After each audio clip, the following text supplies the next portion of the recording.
এরপর কেউ বলবে না মুশফিক কেন সুইপ শট খেলছে, কেউ আর তখন হয়তো বিরক্ত হবে না তার উপরে।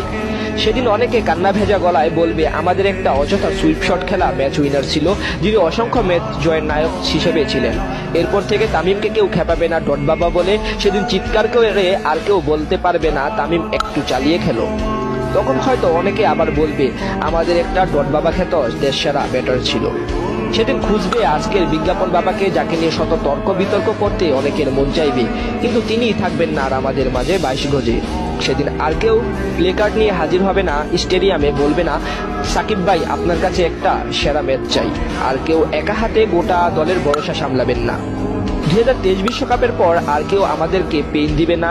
সময়ের সাথে সাথে পেন কিলার সেদিন নিজেই হারিয়ে যাবেন শত চেষ্টা করেও। আর সেদিনের পর থেকে আমরা বলতে পারবো না অনেক হয়েছে, এবার বুড়ো রিয়াদ চলে যান, কারণ বলার আগেই সেদিন আমাদের ছেড়ে এই লাল সবুজ জার্সিটা ছেড়ে চিরতরে চলে যাবেন অবসরে।